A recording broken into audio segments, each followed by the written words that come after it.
और बंद कर दो ये ड्रामे। जो कुछ चाहिए था मिल तो गया है। ये लायक ही नहीं है कि कोई इनकी इज्जत करे। समीर, मामूली सी मुलाजमा है, अपने शौहर के साथ कहाँ जोड़ रही हो तुम उसे? हम शेर को बेवकूफ बनाने में कामयाब हो ही गए। जो हाथ बढ़ाए खड़ा है उस हाथ को थामो। तो खुला ऐलान होगा ना बगावत का। काका साहब, काका साहब।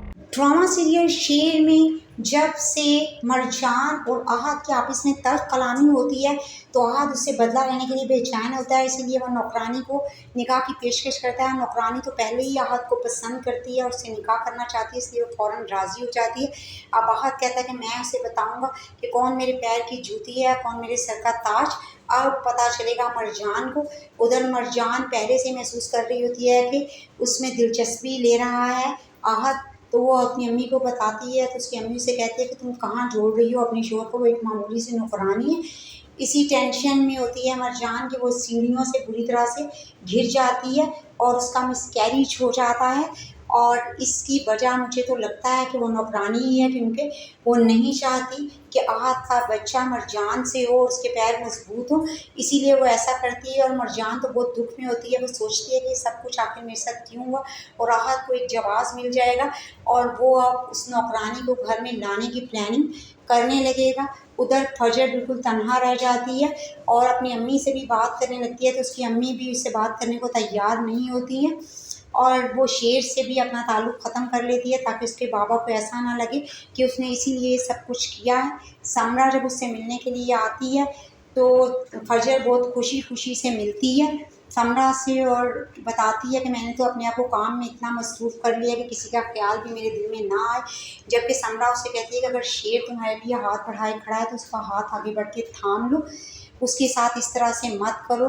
तो इस पे फजर कहती है कि इस तरह तो मेरे बाबा को लगेगा कि मैंने उनको इसीलिए धोखा दिया था, मैं शेर से शादी करना चाहती थी। और दूसरी तरफ आका साहब बीमार रहते हैं, जिसकी वजह से वो शाहताज को समझाते हैं कि अपने भाइयों से और उनके बच्चों से बना कर रखो, कल को तुम्हें इन्हीं के साथ एक खुशगवार ज़िंदगी गुजारनी है।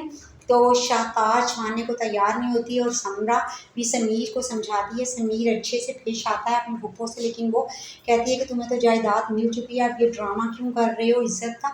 तो इस पर समीर कहता है देखें ना, मैंने आपको कहा था कि ये इज़्ज़त के लायक नहीं है। लेकिन समरा अपने बेटे को बहुत बुरी तरह डांटती है और कहती है कि आइंदा मैं तुम्हें इस तरह करती अपनी फूफो के साथ ना देखूँ। फिर शाहताज भी सोचती है कि शायद मैं ही कुछ गलत कर रही हूँ और जैसे ही वो आका साहब बाहर नहीं आते तो उनके कमरे में आती है और उन्हें ढाल पड़े होते हैं। वो उनको हाथ लगा के चेक करती है तो वो तो बिल्कुल डेड हो चुके होते हैं। तो वो चीखना चिल्लाना शुरू करती है, पूरा घर इकट्ठा हो जाता है और आका साहब के लिए पूरा घर ही बहुत ज़्यादा दुखी होता है।